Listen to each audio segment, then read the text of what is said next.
In early 80, Kem Kennares introduced exploratory data analysis.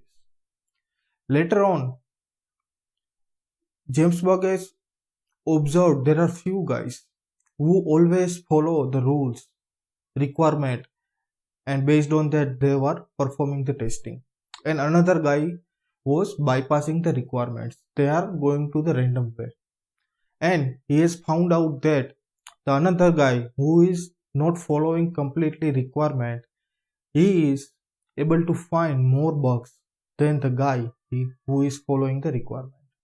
So later on, James Burgess introduced persistent ad hoc testing in testing conference. By definition, we can say testing application randomly is called ad hoc testing. Testing application randomly is called ad hoc testing. So in video, we will see how ad hoc testing random is after this small intro. Camera rolling, action.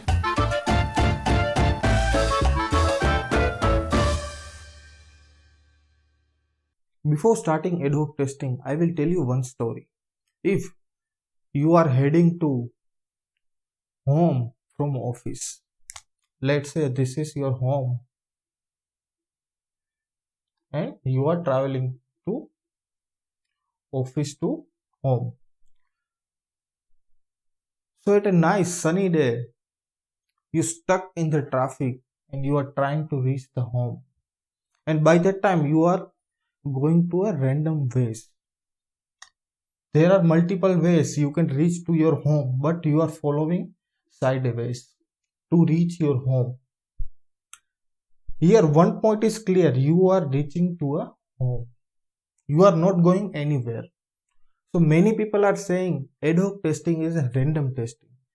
But random is not that much random. You are reaching somewhere, you are meeting the quality. So this we have to understand before learning ad hoc testing. We have certain goals. We are reaching to our home or a destination by performing ad hoc testing. There is a slight difference between the ad hoc testing and exploratory testing. So ad hoc testing, you are following random approach. So now we will understand how you can perform the ad hoc testing and when you can perform the ad hoc testing. Let's say you are working on an application or in real-time industry. Whenever developer is going to share a build, for example, this is your build. By that time, you are going to perform few testing activity. First, you will start with the smoke testing. Once you will receive the build, you will perform the smoke testing. Once smoke testing is completed, later on you will move with the functional testing. Later on you can go with the regression testing, retesting. You are following this approach. This is the entire testing cycle. Or this is how day to day we are doing the testing activity. Now the question is when we can perform the ad hoc testing, or what actually ad hoc testing is. Whenever you are done with this testing and you have some free time, by that time you can perform the ad hoc testing. So once everything is completed, here you have followed in smoke testing, functional testing, regression testing, retesting. We are following requirement and testing procedure. But in ad hoc testing, we are bypassing the requirement. But still we are reaching somewhere home. We have our goals. So keeping this point in our mind, we are doing the ad hoc testing. We are performing ad hoc testing. We are testing application randomly. What does it mean randomly? Randomly means, let's say Facebook is releasing the product. By that time, they are not going to give a KT, or they are not going to explain the application to the end user. Facebook is used by engineers, doctors, sabji wala guy, vegetable guy, or end user. Anyone can understand and anyone can use the Facebook. But all are having a different approaches. Few are using on phone, few are using on the web or browsers. And they are using Facebook their own ways. So similar way, we need to think like a user, what user can do. Based on that, we have to test application flow randomly. We cannot going total randomly, totally blind way. There are some rules for the ad hoc testing as well. So let's say what are the tests we can perform while the ad hoc testing. So I'll give you example. Let's say you are testing any application. So once you are at the login page of the application, you will enter the username, password, and you will click on the login button. So this will be a www.facebook.com or linkedin.com. Later on, you will reach at the home page. So in home page, you will get let's say some URL with your credential. For example, here it will be something a home or anywhere. Browser is caching your cookies. So what you have to do, you have to copy this URL into the notepad along with the cookies. If you are very smart, then you can capture entire request through the Bob Suite or Charles, and you have to log out the application. Once you log out the application, you have to use this application and you have to try to enter and navigate this URL in the browser. So by that case, you should navigate to the login page. You should not go to the home page because you have logged out from the application. Another random scenario is, let's say you are performing transaction. You are sending money from one account to another account. Let's say I am sending money to my friends. I want to send $100. By that time, what I can do, I have entered $100. Later on, I am entering my PIN. I am entering OTP.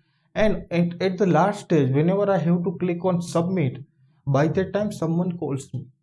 I have to pick a call, and I will be busy in the phone, and I will spend next 5 minutes. By that time, this transaction will be in the backend, or application get minimized by that time within this 5 minutes. After that, whenever I am going to relaunch the application, I should be at this screen, or my transaction activity is over or still going on. Still I am clicking on the submit button, I can perform the transaction. So this we can say this is the random scenario, but still user can perform the scenario.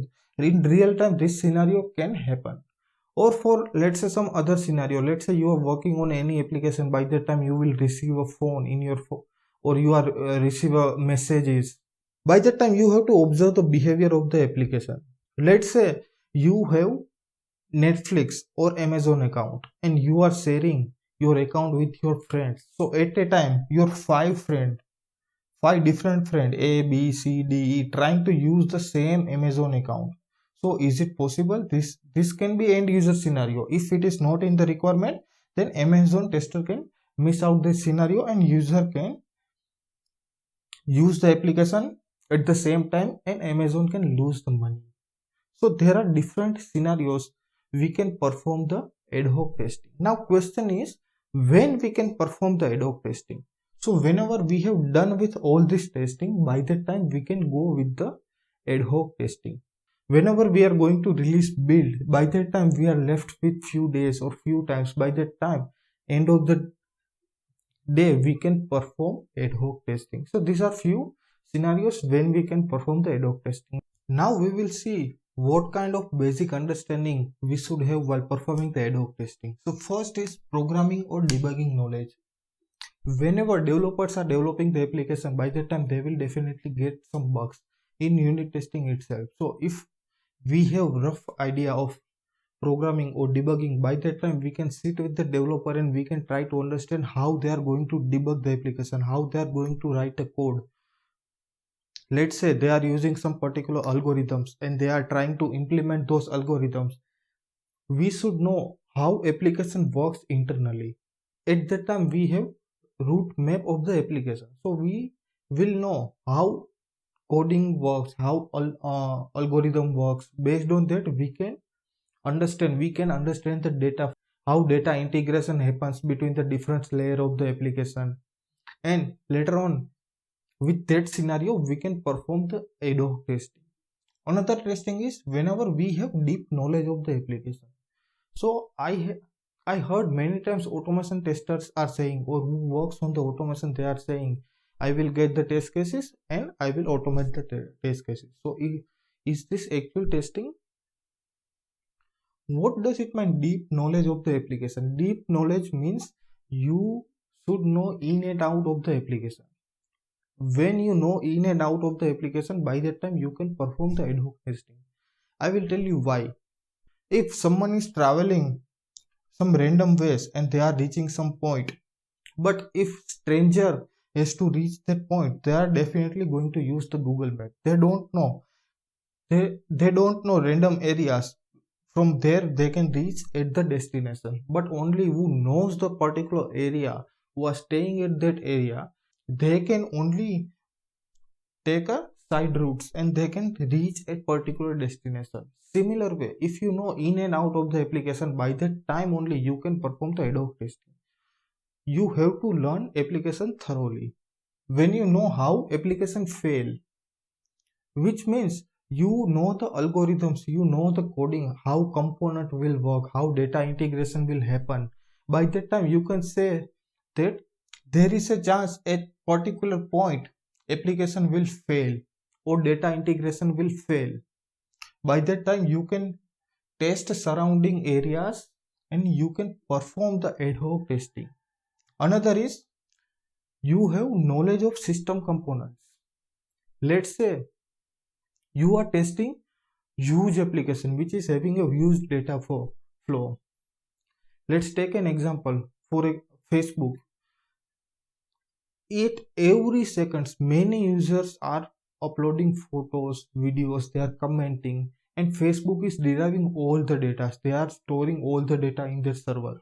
Now question is, they are using different microservices at the backend layer. So for example, you are using Facebook from your browser and you are uploading the photo. By that time there are different multiple components.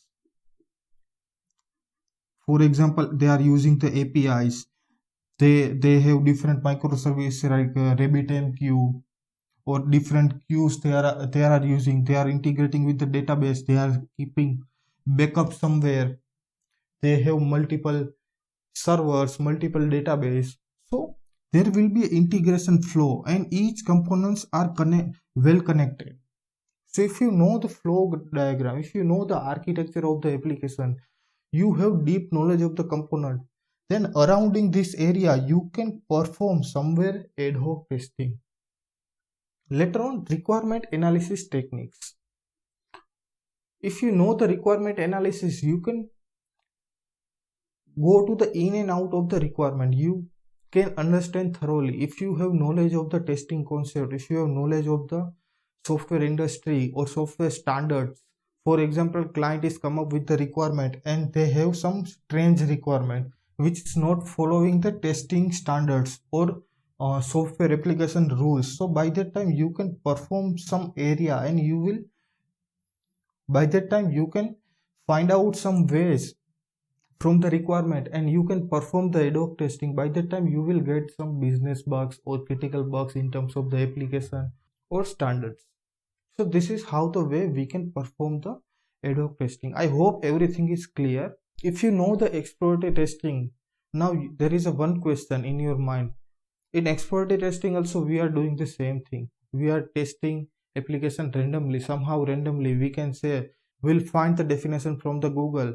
Testing the application without requirement means you are testing application randomly. In ad hoc testing also I am testing application randomly.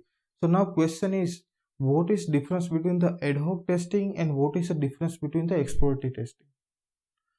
So in next session we will understand the exploratory testing and later on we will get to know what is the difference between the exploratory testing and ad hoc testing. Till then, stay tuned with the Fundu Tester. We'll see you in the next video and don't forget to like, subscribe and share with your friends. Thank you.